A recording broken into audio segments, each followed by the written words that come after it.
Hello दोस्तों, welcome to another vlog of my channel. और ये 11वां ब्लॉग है। तो ये इसलिए बना रहा हूँ क्योंकि एक भाई का कमेंट आया था कि भैया आप जो है सिर्फ नेगेटिव बातें बताते, पॉजिटिव साइड कभी नहीं बताते ई कॉमर्स की। तो इस वीडियो में मैं पॉजिटिव, नेगेटिव किन चीज़ों का ध्यान रखना चाहिए पूरा की पूरा एक ओवरऑल दूंगा, क्योंकि 2026 आने में सिर्फ कुछ घंटे बाकी हैं और आप में से काफ़ी सारे लोग होंगे जो ई कॉमर्स स्टार्ट करने के लिए सोच रहे होंगे, या जो सोचा होगा कि भाई अगले साल से हम ई कॉमर्स करेंगे और 26 आ गया है, 2026 आने वाला है।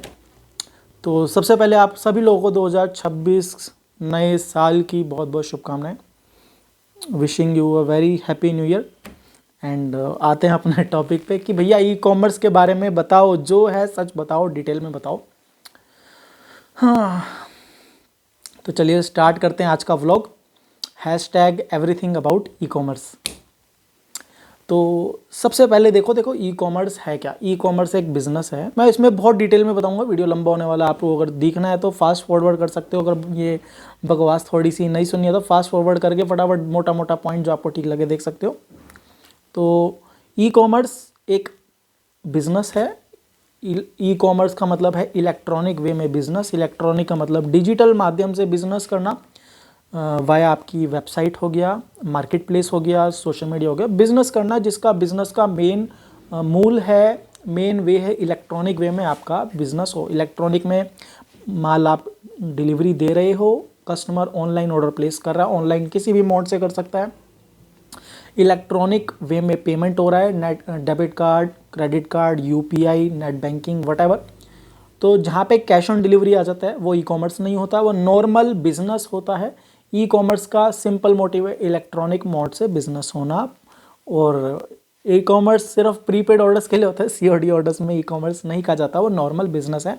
हमने इंटरनेट से शॉपिंग करी है पर वो ई कॉमर्स में काउंट नहीं होगा। तो फर्स्ट चीज़, ई कॉमर्स का मतलब आपको पता होना चाहिए। आपका चाहो तो गूगल भी कर लो, हो सकता है मैं गलत हूँ, मेरे जो पुराना सीखा है, जो मैंने पुराना सिखाया गया है, मैंने सीखा है, हो सकता है मैं आउटडेटेड हूँ, पर मेन मोटा मोटा मोटिव यही होता है ई कॉमर्स का। अब बात करते हैं ई कॉमर्स बिजनेस। देखो ई कॉमर्स बिजनेस हम दो तरीके से कर सकते हैं। पहला है market place business. Market place होता है कि अमेजोन, फ्लिपकार्ट, मीशो, मिंत्रा, आजियो, टाटा न्यू, ये सारे प्लेटफॉर्म क्या है, ये मार्केट प्लेस है। इनकी अपनी वेबसाइट है, एक साइड सेलर है, एक साइड बायर है। तो यहाँ पे क्या है, कस्टमर इन कंपनीज का है, हमारा कस्टमर नहीं है, हम सिर्फ सप्लायर है। तो ये मार्केट प्लेस बिजनेस है। मान के चलो कि हम एक बहुत बड़ी मार्केट में छोटी सी दुकान खोल के बेच रहे हैं, पर हम सिर्फ अंदर माल देने वाले हैं, दुकान में आगे फेस कोई और है। तो ये है मार्केट प्लेस बिजनेस। यहाँ पे पीछे बैकएंड पे सेलर है, हमने अपना टैग डाल दिया, अपना खोमचा लगा दिया, अपनी छोटी सी दुकान डाल दी, कस्टमर किसी और का है, सब कुछ किसी और का है। That is market place business, जिसमें कस्टमर कभी भी सेलर का नहीं होता। कस्टमर मार्केट प्लेस के नाम से ही आता है, मार्केटिंग सब कुछ मार्केट प्लेस का ही होता है। तो ये मार्केट प्लेस क्या है, ओपन है भाई, कोई भी आएगा, ट्रेडमार्क जीएसटी लिया, पैसे लिए, दुकान खोली और बेचना स्टार्ट कर दिया भाई।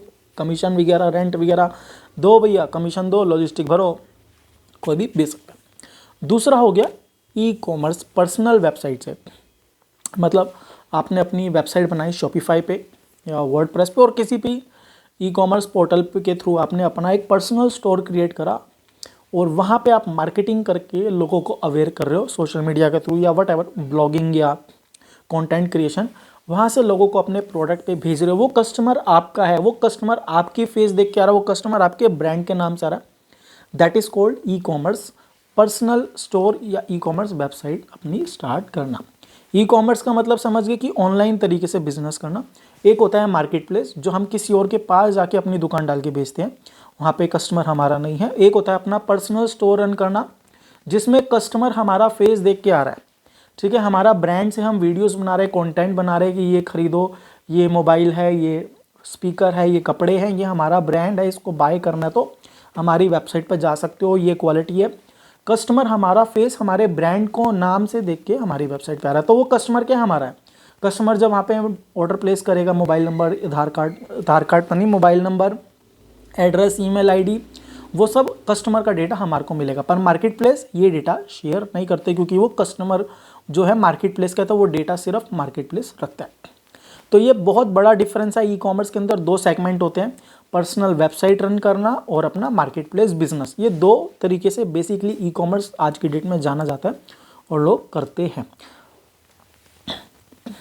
अब इसमें आप बोलोगे भाई ड्रॉप शिपिंग कहाँ आता है? ड्रॉप शिपिंग एक बीच में आता है, क्योंकि ड्रॉप शिपिंग में क्या होता है, ड्रॉप शिपिंग में वेबसाइट आपकी होती है, मार्केटिंग आपकी होती है, पर प्रोडक्ट और सप्लायर दूसरा है। तो वहाँ पे आप ई कॉमर्स नहीं कर रहे, वहाँ पे आप सिर्फ एक मीडिएटर हो। जिस तरह मार्केट प्लेस है, मार्केट प्लेस क्या है, फ्लिपकार्ट अमेजोन है, तो वो मीडिएटर है। वहाँ पे क्या है, सप्लाई कोई और कर रहा है, कस्टमर उनका है। तो अगर बोला जाए तो अमेजोन क्या है, ड्रॉप शिपिंग कर रहा है, पर वो नहीं कर रहा, वो एक प्लेटफॉर्म है। पर जब हम ड्रॉप शिपिंग करते हैं तो ड्रॉप शिपिंग में प्रोडक्ट सप्लायर कोई होता है, माल किसी और को होता है, हम सिर्फ कस्टमर को माल बेच रहे हैं, जिसमें मार्केटिंग कॉस्ट हमारा है, सर्विस हमारा है, फेस हमारा है, पर सप्लायर कोई और है। तो बेसिकली ये ड्रॉप शिपिंग होती है। कोई और बंदा थर्ड पार्टी उसको जो है ऑर्डर को फुलफिल करता है, डिलीवर करता है।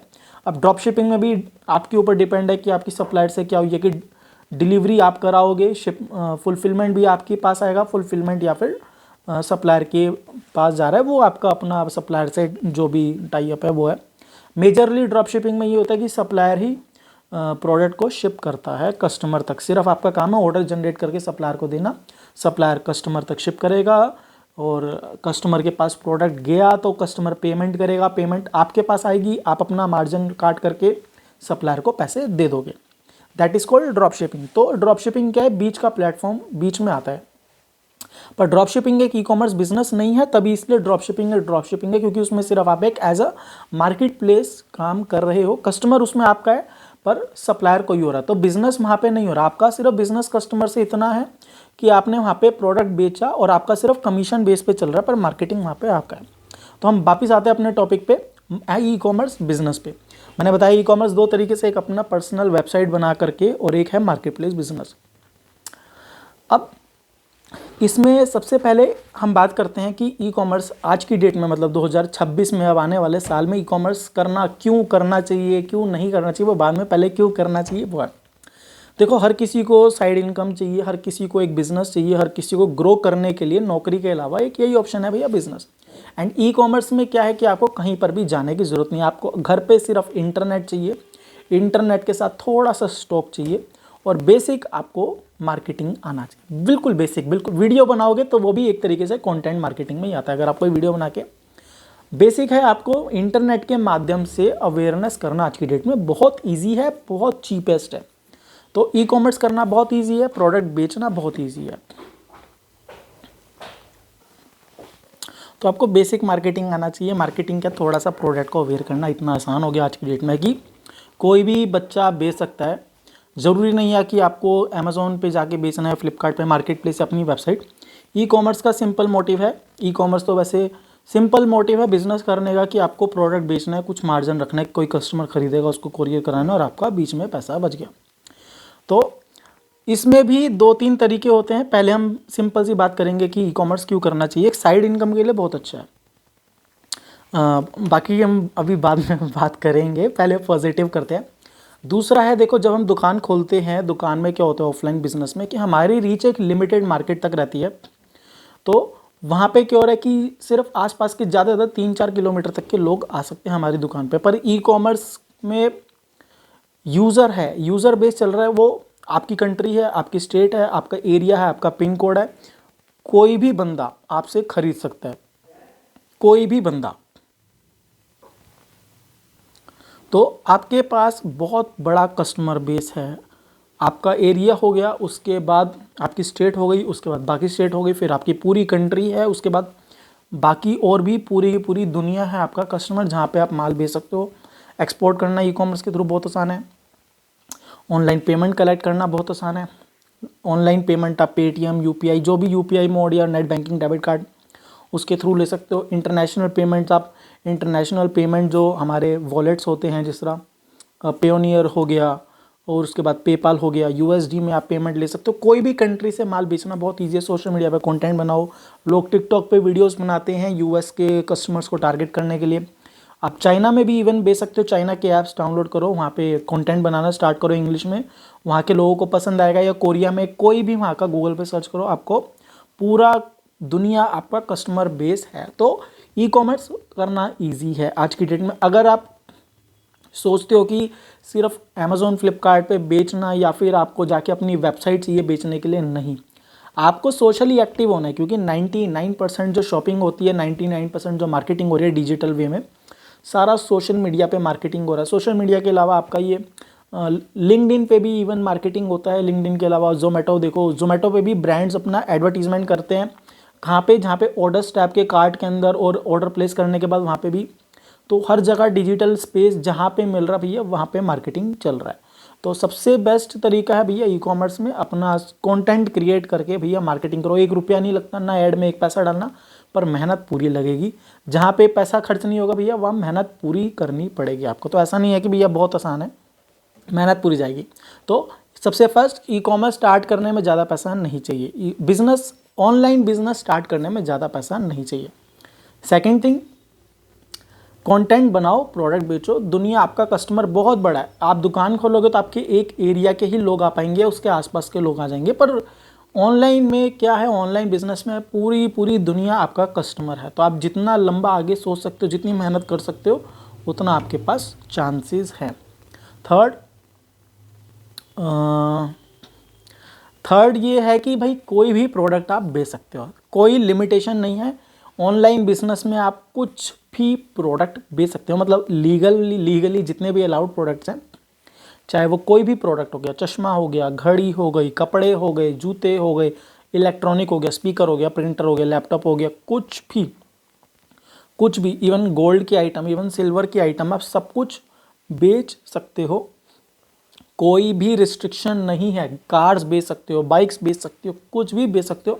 हर तरीके का कंटेंट बनाओ, हर तरीके का कस्टमर है, हर किसी को हर चीज़ पसंद है। इवन प्रॉपर्टी भी बिकती है। आपने बहुत सारी एड्स देखी होंगी, मेटा पे बहुत सारी वीडियोस देखी होंगी, वो प्रॉपर्टी बेचते हैं भैया डिजिटल माध्यम से। वो क्या है, एक तरीके से ऑनलाइन अवेयरनेस ही हो रही है कस्टमर के पास कि भैया हमारे पास ये प्रोडक्ट है, आपको ये चाहिए। हर चीज़ प्रोडक्ट या सर्विस है, तो आप प्रोडक्ट बेच सकते हो, और सर्विस में जो भी लीगल अलाउड है पूरी दुनिया में कहीं पर भी बेच सकते हो ई कॉमर्स, डिजिटल माध्यम से, ऑनलाइन के माध्यम से। तो ई कॉमर्स करना एक आपके लिए अच्छी बात है कि अगर आप एक कुछ करना चाह रहे हो ऑनलाइन, उसके लिए कोई पैसे की रिक्वायरमेंट भी नहीं है। अगर आपका कोई जानकार है, कोई किसी की दुकान है, तो उसके प्रोडक्ट लेके आप वीडियोस बना करके भी जो है कंटेंट क्रिएट कर सकते हो और अपना 50-100 रुपये का मार्जिन रख के कोरियर वगैरह करा सकते हो। पैसे में उसमें प्रोडक्ट में भी इन्वेस्टमेंट डालने की कोई ज़रूरत नहीं है। अगर आप किसी को जानते हो जिसकी दुकान है, या होलसेल की दुकान है, या रिटेल की दुकान है, अपने फ़ोटो भेज दिया, अपने फ्रेंड सर्कल में बेच दिया, रीसेलिंग कर दिया, तो भी ई कॉमर्स में पैसा लगाने पर मेहनत पूरी जाती है। तो ये तो हो गए बेनिफिट्स ऑनलाइन बेचने के। अब दूसरी बात आती है कि ये तो था कि कितना ईजी है बेचना। अब बात आती है कि मार्केट प्लेस साइड पे चलते हैं। अब दूसरा सेगमेंट आता है हमारा market place segment. Market place segment पे क्या है, market place open market place है। कोई भी अमेजोन फ्लिपकार्ट पे जाओ भाई, आधार कार्ड पैन कार्ड चाहिए और जीएसटी डॉक्यूमेंट चाहिए, जीएसटी डॉक्यूमेंट के साथ करंट अकाउंट चाहिए, कोई भी खुल जाएगा। एक हफ्ते में सारे डॉक्यूमेंट्स आ जाते हैं। ट्रेडमार्क की एप्लीकेशन अप्लाई करेगी, ट्रेडमार्क में अपना प्रोडक्ट खरीद के लाए, सोर्स करे, लिस्ट कर दिया। अब यहाँ पे बेनिफिट क्या है, देखो यहाँ पे क्या है, मार्केटिंग ये कंपनीज करती है। आपने कभी भी टीवी में ऐड देखा होगा तो ज़्यादातर क्या है, अमेजोन का ऐड लोग जानते हैं, फ्लिपकार्ट का ऐड लोग जानते हैं, मीशो का, मिंत्रा का, आजियो का। ये मार्केट प्लेस अपनी अवेयरनेस के लिए बहुत ज़्यादा पैसा खर्च करते हैं। तो यहाँ पे क्या है, आप अगर अपना प्रोडक्ट मार्केट में उतारते हो तो वहाँ पे कस्टमर का माइंड सेट ही है कि भैया वो प्रोडक्ट खरीदने आ रहा है। फॉर एग्जाम्पल, मेरे को कोई सपोज करो, मेरे को ये स्पीकर है, मेरे पास ये स्पीकर है। अगर मुझे स्पीकर उतारना है तो ये मार्केट प्लेस ऑलरेडी इतनी हैवीली इन्वेस्टमेंट करते हैं एडवर्टीजमेंट में, मार्केटिंग में, कि यहाँ पे कस्टमर को पता है मुझे क्या खरीदना है, तो वो खरीदने के लिए इनके पास जाता है। अमेजोन पे जाएगा, वो सर्च करेगा स्पीकर, हज़ारों प्रोडक्ट आ जाएंगे, आपका प्रोडक्ट भी उसमें आएगा।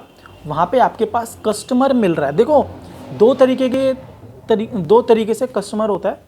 एक होता है जिसको हम इन्फ्लुएंस करते हैं कि भैया जो सिर्फ देखने आ रहा है पर उसको खरीदना नहीं है। पर यहाँ पे क्या है, यहाँ पे पता रहता है कि 10 में से 7 या 10 में से 8 कस्टमर खरीदने के पर्पज से ही आए, बाकी 2-3 हो सकता है कि आज देख ले, खरीदे बाद में। पर मैक्सिमम लोग क्या है, खरीदने के मोटिव से ही आते हैं। तो उनको पता है कि ये भैया ई कॉमर्स शॉपिंग प्लेटफॉर्म है, तो वहाँ पे क्या है, शॉपिंग हो रही है। तो सबके माइंड में रहता है कि यहाँ पे कस्टमर जो है वो खरीदने के मोटिव से ही आ रहा है। तो यहाँ पे मोटिव सिर्फ एक ही रह जाता है कि भैया कस्टमर जो है सेल्स के मोटिव से आ रहा है। तो ईजी है, कस्टमर को कन्विंस नहीं करना, कस्टमर को हमारे को ये नहीं बताना कि भाई खरीद ले खरीद ले खरीद ले, कस्टमर को सिर्फ ये बताना है कि तू हमारे से खरीद ले, बस इतना ही करना है। तो वो करने में आपका क्या है 50% काम ऑलरेडी हो चुका होता है, क्योंकि कस्टमर को किसी भी चलते रहा आदमी को ये कन्विंस करना कि भैया आओ दुकान में आओ, देखो दुकान में आगे देखो प्रोडक्ट देखो हम ये लाए हैं वो लाए हैं, वो ऑलरेडी ख़त्म हो चुका होता है। यहाँ कस्टमर आपकी दुकान में घुस गया, आपको बस ये दिखाना है कि 4 प्रोडक्ट रखे तो 4 में से हमारा है वो क्यों खरीदना है, बस उसको सिर्फ अपने प्रोडक्ट के बेनिफिट्स और वो सब बताना है। फिर आप वो प्राइस पे देखो या फिर आप अपने फीचर्स पे देखो या इमेजेस पे देखो, वो सारी आपको हैं। आपको यहाँ पे कस्टमर पका पकाया मिलता है, मतलब कस्टमर का माइंडसेट शॉपिंग वाला ही है, तो वो खरीद नहीं आ रहा, तो सिंपल मोटिव है भैया, सेल्स का मोटिव यहाँ पे रहता है। तो इसमें क्या है, आपको बहुत बड़ी ऑडियंस मिलती है, आपका मार्केटिंग यहाँ पे कुछ नहीं करना, आपको इसके अलावा कहीं और मार्केटिंग नहीं करना, ऑलरेडी यहाँ पे बहुत सारा यूज़र आ रहा है। कंपनी जो है प्लेटफॉर्म बहुत पैसा इन्वेस्ट करता है कस्टमर को अवेयर करने के लिए, तो आपको ऑलरेडी यहाँ पे जो है काफ़ी ज़्यादा कस्टमर मिलता है जो खरीदने आ रहा है। तो यहाँ पे लाखों लोग रोज आते हैं इनके प्लेटफॉर्म पे सिर्फ शॉप करने, ना कि टाइम पास करने या एंटरटेनमेंट करने, रादर जैसे कि सोशल मीडिया पे टाइम पास के लिए जाते हैं। तो ये हो गई मार्केट प्लेसेस की बात। अब करते हैं हम अपनी वेबसाइट की बात। अपनी वेबसाइट पे क्या है, अपनी वेबसाइट की आप अवेयरनेस कैसे करोगे, सोशल मीडिया पे और कोई ऑप्शन तो है नहीं भैया। सोशल मीडिया में क्या हो गया हमारे पास, यूट्यूब हो गया, इंस्टाग्राम हो गया, फेसबुक हो गया, स्नैपचैट हो गया, और आपके जितने भी ये और प्लेटफॉर्म्स हो गए, टिकटॉक हो गया, उसके बाद आपका ट्विटर हो गया, ट्विटर के बाद आपका कोरा हो गया क्वेश्चन आंसर्स के लिए, और जितने भी आपके थोड़े बहुत रेडिट हो गया, पिंटरेस्ट हो गया, थोड़े बहुत और जितने भी प्लेटफॉर्म्स हैं वो सारे हो गए। वहाँ पे आपको कंटेंट बनाना है, वीडियो बनाना है, प्रोडक्ट की इमेजेस देनी है, प्रोडक्ट के बारे में बताना है, फिर वहाँ से कस्टमर को अपनी वेबसाइट पे भेजना है। पहले तो उसको इन्फ्लुएंस करना है। अब यहाँ पे काम क्या है भैया, यहाँ पे तो कस्टमर टाइम पास के लिए आ रहा है, उसको इन्फ्लुएंस करना है कि भाई हमारा प्रोडक्ट देख हमारा प्रोडक्ट देख, हम ये प्रोडक्ट लाए हैं, हम ये मार्केट में हम ये प्रोडक्ट लाए हैं, तू प्रोडक्ट देख। वो इंटरेस्ट दिखाएगा तो फिर उसको कन्विंस करना है कि भैया इसमें ये है, प्राइस है, फीचर वो सब है, उसका माइंड मेकअप करना है कि वो उसको खरीदने के लिए रेडी हो। फिर उसको हमारे को अपनी वेबसाइट पे भेजना है कि भैया ये हमारी वेबसाइट है, वहाँ जाके ऑर्डर प्लेस कर, ठीक है। तो वो ऑर्डर प्लेस करेगा, फिर आपके पास ऑर्डर आएगा, और वहाँ पे क्या होता है, आपकी वेबसाइट पे नई वेबसाइट पे लोग ज़्यादा इजीली ट्रस्ट करते नहीं इंडिया के अंदर। बाहर के देश में तो फिर भी लोग प्रीपेड ही चलता है, वहाँ तो ऑर्डर प्लेस कर देते हैं, वहाँ पे इतना ज़्यादा प्रॉब्लम नहीं है, पर इंडिया में इतना ईजी नहीं है कस्टमर कन्विंस करना। तो यहाँ पे जो है आपकी अगर वेबसाइट पे भी कर रहे हो तो यहाँ पे कस्टमर कन्विंस करना बड़ा मुश्किल है, पर क्या कस्टमर आपका है, कस्टमर का डेटा सारा आपका है, और ज़रूरी नहीं है एड्स में पैसा डालो, पर आपके पास अगर स्ट्रॉन्ग यूज़र बेस है, स्ट्रॉन्ग फॉलोअर्स हैं, कंटेंट क्रिएशन आपका स्ट्रॉन्ग है, तो आपको ज़रूरत नहीं है एड्स में पैसा इन्वेस्ट करने की, ज़रूरत नहीं है आपको एड्स में पैसा जलाने की। आप कंटेंट बनाओ, वीडियोस बनाओ, एक दिन में 3-3, 4-4 वीडियोस बनाओ अलग अलग प्रोडक्ट की, बार बार रीअपलोड करो, मल्टीपल प्लेटफॉर्म्स पे शेयर करो, यूट्यूब पे करो, ट्विटर पे करो, फेसबुक पे करो, इंस्टाग्राम पे करो, डालते रहो, रील्स बनाओ, पोस्ट बनाओ, कैरोसेल बनाओ, बहुत भर भर के कंटेंट बनाओ ताकि ज़्यादा से ज़्यादा लोगों तक पहुँचे। उसमें से कुछ लोग देखेंगे तो आपकी वेबसाइट पे जाके शॉपिंग कर सकते हैं। तो ज़रूरी नहीं आप एड्स में पैसा डालो। ई कॉमर्स देखो आज की डेट में अगर आप सही से समझोगे तो ऑनलाइन बिजनेस सिंपल है कि आपको माल बेचना है, प्रोडक्ट बेचो, सर्विस बेचो, सब ऑनलाइन बिजनेस के अंदर आते हैं। जो भी प्रोडक्ट आप डिजिटल माध्यम से, डिजिटल मीडियम के थ्रू कस्टमर तक पहुंचा पा रहे हो, चाहे वो आपकी प्रोडक्ट हो चाहे वो सर्विस हो, सब ऑनलाइन बिजनेस के अंदर आता है। तो आपको कुछ आता है, स्किल है जो आप डिजिटली प्रोवाइड कर सकते हो, तो भी वो ऑनलाइन बिजनेस के अंदर आएगा। चाहे आप ऑनलाइन बुकिंग ले लो और ऑफलाइन अपने एरिया में जाके सर्विस दो, वो भी ऑनलाइन बिजनेस के आएगा। बस ई कॉमर्स बिजनेस क्या होता है, वहाँ पे ट्रांजैक्शन भी ऑनलाइन होना चाहिए, पैसे का लेन देन ऑनलाइन होना चाहिए बिजनेस में, वो ई कॉमर्स बिजनेस होता है, ठीक है। तो COD वाले ऑर्डर्स ई कॉमर्स बिजनेस के अंदर नहीं आते, सिर्फ प्रीपेड ही ई कॉमर्स के अंदर माना जाता है। वैसे टेक्निकल टर्म तो यही है, बाकी मैं गलत भी हो सकता हूँ, आउटडेटेड डेटा हो सकता है मेरा, आप लोग चेक कर सकते हैं गूगल पे, जैसे आपको ठीक लगे तो कमेंट करके बता सकते हैं। तो ये थी भैया पॉजिटिव साइड की, ई कॉमर्स बिजनेस करना, ऑनलाइन बिजनेस करना इतना मुश्किल नहीं है, अच्छी बात है, स्कोप बहुत ज़्यादा है, बहुत सारा भी तो बहुत स्कोप है, ऑडियंस बहुत बड़ी है भाई, कस्टमर की डिमांड ही खत्म नहीं हो रही है, कोई लिमिटेशन नहीं है। मोबाइल बेच सकते हो, मोबाइल से एसेसरीज बेच सकते हो, मोबाइल के कवर बेच सकते हो, और मोबाइल का चार्जर हो गया, डेटा केबल हो गई, तो एक मोबाइल के आसपास से रिलेटेड ही बहुत सारे प्रोडक्ट्स आपको मिल जाएंगे। उसके अंदर डिज़ाइंस हो गए, मॉडल्स हो गए, वैरायटी हो गई, ठीक है, मोबाइल के स्टैंड आ गए, बहुत कुछ है, फैंसी हो गया, फिर उसके अंदर कुछ नया आ गया, फिर कुछ नया आ गया, कस्टमर को चाहिए तो आप जितना सप्लाई कर सकते हो कर सकते हो। तो इसके अंदर दो सेगमेंट है, एक मार्केट प्लेस बिजनेस है और एक अपनी वेबसाइट है। तो ये हो गए हमारे पॉजिटिव साइड के। भैया बिजनेस तो बहुत सही है, करने में भी कुछ ज़्यादा नहीं है, बस मेहनत पूरी चाहिए। अब ये है पॉजिटिव साइड की, भैया मार्केट प्लेस पे कस्टमर मिलते हैं, हमारे को प्रोडक्ट लिस्ट करना और ऑर्डर आ जाएंगे। वेबसाइट पे हमारे को प्रोडक्ट डालना है, वेबसाइट बनानी है और कस्टमर भेजना है और कस्टमर ऑर्डर प्लेस करेगा और हमारे पास ऑर्डर आ जाएगा, हम डिलीवर करेंगे, पैसा बन जाएगा। ये है बहुत ऊपर ऊपर का, बहुत मोटा मोटा ऊपर ऊपर का अच्छा पॉइंट जो आपको हर कोई बताता है। अब आते हैं वीडियो के सेकंड साइड में, जहाँ पे मैं आपको हर बारी, जैसा पहले भी बहुत सारी वीडियोस बनाई, आप बोलते हो नेगेटिव, तो यहाँ पे कॉइन्स के देखो दो साइड होते हैं, हर सिक्के के पहलू होते हैं, एक आगे एक पीछे। आगे की साइड तो सारे बताते हैं, जिस तरह मैंने अभी आपको 15-20 मिनट में बताया कि कैसे क्यों करना चाहिए, कितना अच्छा है, ऑर्डर्स आते हैं, कस्टमर बहुत बड़ा है, आपका पूरा की पूरा एरिया हो गया, सिटी हो गया, स्टेट हो गया, कंट्री हो गया, उसके बाद बाकी कंट्रीज आपके पास कस्टमर की भरमार है, बहुत बड़ा यूज़र बेस है, इतनी है बड़ी आबादी है, तो ऑर्डर कितने सारे आप भेज सकते हो, आपके पास कितना बड़ा कस्टमर बेस है जिनको आपको अपना प्रोडक्ट या सर्विस आपको डिलीवर कर सकते हो। अब आते हैं इसके दूसरी साइड पे कि भैया आपने बता तो दिया अच्छे से बता दिया भैया, हम तो मोटिवेट हो गए कि हम भी करेंगे। अब इसका कॉइन का दूसरा साइड देखो, दूसरा साइड ये है कि हम कोई भी वीडियो देखते हैं तो उससे मोटिवेट हो जाते हैं, जिस तरह आप स्टार्टिंग में थोड़ा सा मोटिवेट हो गए होंगे, पर अभी मैं बताता हूँ दूसरा साइड क्या है। आप कोई भी वीडियो देखते हो थोड़ा सा मोटिवेट हो जाते हो, आपने इंटरनेट पे वीडियो देखा, कोई भी वीडियो देखा, बहुत सारे ऑर्डर्स हैं वगैरह, तो मोटिवेट हो गए। तो अब देखो ज़्यादातर लोग क्या करते हैं कि उनको लगता है, क्योंकि ज़्यादातर कंटेंट क्या है मार्केट प्लेस बिजनेस के ऊपर या ई कॉमर्स वेबसाइट पे बनता है, पर जितना भी कंटेंट बनता है वो सब क्या बोलते हैं कि भैया हमारे दिन के इतने ऑर्डर्स आते हैं, इतना हमारे पास 50 रुपये का मार्जिन है, दिन के 1000 ऑर्डर आ रहे हैं तो 50,000 रुपये कमा रहे हैं। ऐसा बिजनेस नहीं चलता। आपको बिजनेस को बिजनेस की तरह ही लेके चलना पड़ेगा, चाहे वो ऑनलाइन हो चाहे वो ऑफलाइन हो।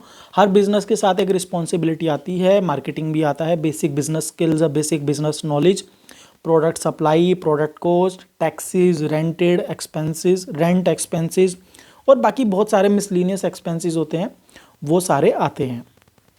सबसे पहला जो ऑनलाइन और ऑफलाइन बिजनेस में डिफरेंस है, दैट इज कॉल्ड शिपिंग का डिफरेंस। ऑनलाइन जब बिजनेस करते हैं तो बिजनेस में क्या है, वहाँ पे भी इन्वेस्टमेंट लगता है, ऑफलाइन में भी इन्वेस्टमेंट लगता है, पर जब हम ऑनलाइन बिजनेस करते हैं तो यहाँ पे कस्टमर को एक प्रोडक्ट का साथ फैसिलिटी भी जाता है, जो कि है रिटर्न का फैसिलिटी। अब इसमें होता क्या है कि जब हम कस्टमर को भेजते हैं तब तो हमारी जेब से गया, मतलब अगर अपनी वेबसाइट पे करेंगे तो तब तो नुकसान जाएगा, पर अगर कस्टमर बोले नहीं नहीं भैया मुझे नहीं खरीदना, मुझे पसंद नहीं आया, वापस करो, मुझे पैसे वापस दो, तो हमारे को वो देना ही पड़ेगा। नहीं तो ऑनलाइन सारा की सारा डिजिटल वे में चलता है, पता चले उसने वीडियो बना के पोस्ट कर दिया कि भैया इससे मतलब खरीदना, ये फर्जी करते हैं, ये है वो है, तो वहाँ पे आपके जो आप मेहनत करोगे वो एक ही वीडियो डुबा देगी। ठीक है, तो यहाँ पे सबसे बड़ा रिस्क रहता है रिटर्न्स का। रिटर्न्स में भी कस्टमर रिटर्न, आरटीओ तो मैनेज हो जाता है, आरटीओ क्योंकि मार्केट प्लेस आरटीओ पे कोई चार्जेस नहीं लेते हैं, बट मेन प्रॉब्लम है कस्टमर रिटर्न पे। कस्टमर रिटर्न पे क्या है, हमारे को भेजने का और वापसी का दोनों का खर्चा लगता है। तो ये है यहाँ पे लॉस का सबसे बड़ा फैक्टर है, यहाँ पे रिटर्न्स, कस्टमर रिटर्न सबसे बड़ा फैक्टर है ई कॉमर्स बिजनेस में लॉसेस का। तो यहाँ पे क्या होता है, बिजनेस में जितना मार्जिन नहीं है उससे ज़्यादा रिटर्न खा जाता है। तो यहाँ पे अगर आपका कस्टमर रिटर्न मान करके चलो अगर 200 रुपया है और आपके प्रोडक्ट में मात्र 50 रुपये का प्रॉफिट मार्जिन है, तो आपके 4 ऑर्डर कस्टमर ने रखे और 1 ऑर्डर वापस आया, तो आपका ब्रेक इवन हुआ, आप 0 पे पहुँचे। अभी हम मार्केटिंग और कुछ नहीं लेके चल रहे, बेसिक बता रहे हैं। और यही जब हम ऑफलाइन खोलते हैं तो ऑफलाइन में रिटर्न्स नहीं होते। ऑफलाइन में कस्टमर आया, पहना या ट्राई करा, देखा, पसंद आया, ले गया, अगर कुछ प्रॉब्लम है तो बदल के ले गया, पर वहाँ पे आने जाने का कोई हमारे को जेब से नहीं देना पड़ता। तो वहाँ पे हमारा मार्जिन भैया फिक्स है, ज़्यादा से ज़्यादा बदल के लेके जाएगा, प्रोडक्ट वहीं का वही है, प्रोडक्ट में इतना जो कुछ ज़्यादा डैमेज नहीं होता। और वहाँ कस्टमर को बोल सकते हैं भैया पहले ही देख लो, ये है वो है, तो वहाँ ये सारी झंझट नहीं होती है। Second thing, e commerce business में क्या होता है, ऑनलाइन बिजनेस में हम भी बेच सकते हैं, कोई भी बेच सकता है, जैसे मतलब पूरी दुनिया हमारा कस्टमर है, पूरी दुनिया हमारे यूज़र हैं, बायर बेस है, तो हम अकेले नहीं हैं, मार्केट में बहुत सारे हैं। तो कंपटीशन क्या है यहाँ पे, अनलिमिटेड है, एंडलेस कंपटीशन है, एंडलेस कंपटीशन है। एंडलेस कंपटीशन मतलब आप भी हो, मैं भी हूँ, दूसरा बंदा भी है, हर दूसरा बंदा है, हर गली नुक्कड़ पे ऑनलाइन कोई ना कोई बेच रहा है, चाहे वो किसी भी मीडियम से बेच रहा हो, अपनी वेबसाइट पे या मार्केट प्लेस पे। पर जब हम ऑफलाइन बिजनेस करते हैं तो ऑफलाइन बिजनेस में क्या होता है कि लिमिटेशन होती है कि भैया एक मार्केट है, मार्केट 1 किलोमीटर बड़ी, ज़्यादा होल से बड़ी मार्केट है, वहाँ पे लिमिटेड ही दुकानें होती है और उनमें कंपटीशन में लिमिटेड होता है सबका, किसी का प्राइस पे है, किसी का क्वालिटी पे है, क्योंकि वहाँ पे कस्टमर तो आ रहा है पर वो रिस्क तो है नहीं रिटर्न वाला, वहाँ पे कंपटीशन भी लिमिटेड है। पर यहाँ पे कंपटीशन भी अनलिमिटेड है, कोई लिमिट नहीं, आपका कस्टमर अनलिमिटेड है तो कंपटीशन भी अनलिमिटेड है। दूसरी बात यहाँ पे है, तीसरी बात है कि मार्केटिंग की। फॉर एग्जांपल अगर हम ऑफलाइन अगर कोई बिजनेस करते हैं तो ऑफलाइन बिजनेस करने के लिए क्या ऑफलाइन मार्केटिंग होगी, बैनर लगेगा, पोस्टर लगेगा, पर्चे बटेंगे, तो उसमें क्या है फिक्स हम खर्चा निकाल सकते हैं, भाई 20,000 रुपये महीने का। उसके बेस पे कस्टमर कितना अवेयर होता है, कितना फ़ोन करता है, कितना प्रोडक्ट सर्विस हमारा बाय कर रहा है वो है। पर यहाँ पे जैसे मौलाना हमारा कस्टमर बहुत बेस बड़ा है, तो कस्टमर यहाँ पे यूज़र के अंदर है, एक यूज़र क्लिक, यूज़र आया प्लेटफॉर्म पे, यूज़र आया लैंडिंग पेज पे, यूज़र आया प्रोडक्ट के ऊपर, यूज़र ने विजिट करा, ट्रैफिक बोलते हैं जब बहुत सारे लोग आते हैं, तो एक यूज़र जब आ रहा है उसको यूज़र बोलेंगे, बहुत सारे आ रहा था ट्रैफिक बोलेंगे। तो यहाँ पे चलता है कि लोगों को अवेयर करने में ही बहुत ज़्यादा पैसा इन्वेस्ट होता है, रादर देन कि आपको जब पता है कि आपकी दुकान है तो आपको 1 किलोमीटर 2 किलोमीटर में मार्केटिंग करोगे, गली नुक्कड़ पे बड़े बड़े पोस्टर लगवा दिए, बैनर लगवा दिए कि भैया दुकान खुली है, बाय 2 गेट 1 फ्री, 2+2 फ्री, है ना, buy 2 get 5 free, 5% off, buy 3 get 10% off. पर ऑनलाइन क्या, ऑनलाइन आपको यूज़र बेस पे हर क्लिक का हिसाब से अगर आप एडवर्टीजमेंट करते हो, मार्केटिंग करते हो तो पैसा देना पड़ता है। तो यहाँ पे ऑनलाइन बिजनेस में आपका कस्टमर बहुत बड़ा है तो मार्केटिंग के लिए भी बजट आपको ज़्यादा चाहिए अगर आप पेड मार्केटिंग की साइड जा रहे हो। सबसे बड़ा फैक्टर है यहाँ पे रिटर्न्स का। रिटर्न्स का जो आपका सारा मार्जिन खाता है, रिटर्न का सबसे बड़ा रिस्क फैक्टर है। दूसरा आपका यहाँ पे मार्केटिंग का, और तीसरा है आपका जब कस्टमर इतना बड़ा है तो भैया जाएगा, बहुत पैसा इन्वेस्टमेंट जाता है। अब बात करते हैं मार्केट प्लेस बिजनेस की। जिस तरह हमने बोला कि हाँ, मार्केट प्लेस बिजनेस पे ऑलरेडी बहुत सारे सेलर है, जिस तरह मैंने बोला ना कंपटीशन एंडलेस है, ओपन मार्केट प्लेस है, कोई भी आ सकता है, कोई भी बेच सकता है। जब जहाँ पर अब आप ये समझो कि एक दुकान, एक हमारे पास मार्केट है जिसका 1 किलोमीटर का पूरा की पूरा मार्केट का रेडियस स्पेस है, जहाँ पे 1 किलोमीटर की मार्केट है, बड़ी मार्केट है भैया, 1 किलोमीटर की है। अब वहाँ पे मान करके चलो पहले 5 दुकानें थी, अब वहाँ पे 500 दुकानें खुल गई, छोटे छोटे खोमचे खुल गए, लोग रेडी पे आ गए, लोग पटरी पे आ गए, लोग दुकानें वाले भी बैठे हैं। तो वहाँ पे कैसे सर्वाइव कर पाओगे? अब बात आती है यहाँ पे सर्वाइवल की, कस्टमर तो लिमिटेड ही है। यही सेम हो रहा है आज की डेट में मार्केट प्लेस बिजनेस के साथ कि भैया अमेज़ॉन फ्लिपकार्ट का प्लेटफॉर्म तो वही है, वहाँ पे नए नए रोज लोग सेलर आ रहे हैं, नए नए सेलर आ रहे हैं। फर्स्ट पेज पे 40 प्रोडक्ट ही आते हैं, सेकंड पेज पे 40 प्रोडक्ट आते हैं, 40, 45, 50 प्रोडक्ट्स आते हैं, सारे 50 प्रोडक्ट के स्लॉट है। अब एक सेलर मान करके चलो 100 प्रोडक्ट लिस्टिंग करता है, 50 प्रोडक्ट लिस्टिंग करता है, हज़ारों सेलर है, सबने 100 प्रोडक्ट लिस्ट कर रखे हैं, तो लाखों करोड़ों में प्रोडक्ट पड़े हैं कट कैटेगरी के अंदर। तो यहाँ पे देखो कंपटीशन एंडलेस है। अब कंपटीशन एंडलेस हो गया तो अब आपका ऑर्गेनिक ऑर्डर आना बहुत मुश्किल हो जाएगा। तो जब आपका ऑर्गेनिक ऑर्डर आना, इतना बड़ा कंपटीशन, इतना ह्यूज कंपटीशन है, इंडिया की पॉपुलेशन में, इंडिया के अंदर सर्चेज और कस्टमर इतना स्पीड में नहीं बढ़ रहा जितने स्पीड में कंपटीशन बढ़ रहा है सेलर के अंदर। तो मतलब मान के चलो अमेज़ॉन के ऐसा नहीं है कि बायर हर साल डबल हो रहे हैं, आज 2 करोड़ कस्टमर है अमेज़ॉन के, अगले साल 4 करोड़ हो गए, उसके अगले साल 8 करोड़ हो गए, ऐसा नहीं है। तो अमेज़ॉन का कस्टमर बेस या फ्लिपकार्ट का कस्टमर बेस भी कुछ परसेंट से ही ग्रो हो रहा है, 5%, 10%, 15%, उनका 3x 4x मल्टीप्लाई नहीं हो रहा, परसेंटेज में ग्रोथ हो रही है। तो कस्टमर धीरे धीरे बढ़ रहा है, पर जो सेलर्स का कंपटीशन है वो बहुत ज़्यादा स्पीड में बढ़ रहा है। अगर एक सेलर भी नया आता है तो उसके साथ पुराने सेलर्स को कहीं ना कहीं अफेक्ट होगा। तो जब नए सेलर्स आते हैं तो वहाँ पे क्या है, कंपटीशन बढ़ता है। कंपटीशन बढ़ता है तो क्या होता है, या तो प्राइस पे खेला जाएगा, प्राइस सस्ता होगा, या फिर आदमी मार्जिन निकालने के लिए क्वालिटी गिराएगा, या फिर आदमी मार्केटिंग में पैसा ज़्यादा डालता है। तो यही रीज़न है आज की डेट में कि जो लोगों के पास ऑर्गेनिक ऑर्डर नहीं आ रहे हैं, उसका सबसे बड़ा रीज़न है कि लोगों के पास मार्जिन्स नहीं है। मार्जिन सिर्फ मैन्युफैक्चरर के पास है, क्योंकि अब इधर मैन्युफैक्चरर, होलसेलर, रिटेलर किसी में कोई फ़र्क नहीं रह गया। पहले क्या होता था, आज से 7-8 साल पहले मैन्युफैक्चरर यहाँ पे था ही नहीं। ई कॉमर्स के अंदर, मार्केट प्लेस के अंदर मैन्युफैक्चरर साइड नहीं आता था, उसको ऑफलाइन बिजनेस बहुत अच्छा चलता था, तो वो एकदम मगजमारी नहीं करता था। तो अब हो क्या गया, मैन्युफैक्चरर के पास भी इतना अच्छा ऑफलाइन सोर्स रहा नहीं है, तो उसने कहा चलो रिटेल में घुसते हैं, रिटेल में मार्जिन बहुत अच्छा है और हम डोमिनेट कर सकते हैं। पर मैन्युफैक्चरर के दिमाग में है कि भैया मेरे को मार्केटिंग आता नहीं, मुझे ब्रांडिंग आती नहीं, मुझे इतना नॉलेज तो है नहीं, मेरे पास एक चीज़ है प्राइस, क्योंकि मैं मैन्युफैक्चरर हूँ तो मैं प्राइस पे खेल सकता हूँ, मुझे 50 रुपये भी अपना मार्जिन मिल जाएगा तो मेरे लिए तो बहुत है, मेरे पास तो 100 ऑर्डर आएंगे तो दिन के 5,000 रुपये खड़े हो जाएंगे। मैन्युफैक्चरर की बात तो सही रही, मैन्युफैक्चरर आया, 50 रुपये का मार्जिन रखा, ऑर्डर उसने खींच लिया। जो होलसेलर था, जो लोग मैन्युफैक्चरिंग से बाय करके अपना ई कॉमर्स करते थे, ऑनलाइन बिजनेस करते थे, वो सब डूब गए क्योंकि प्राइस एकदम से गिरा। तो प्राइस जब एकदम से नीचे मार्केट में आया तो मार्केट प्लेस को लगा अरे वाह, हम तो प्राइस पे अब अपना मार्केट प्लेस फोकस कर सकते हैं, लोग कस्टमर टारगेट कर सकते हैं। क्योंकि इंडिया में आपको पता है कितनी बड़ी पॉपुलेशन है, जो लोग एक्सपेंसिव या अफोर्डेबल प्रोडक्ट भी अफोर्ड नहीं कर सकते, बहुत बड़ी पॉपुलेशन है।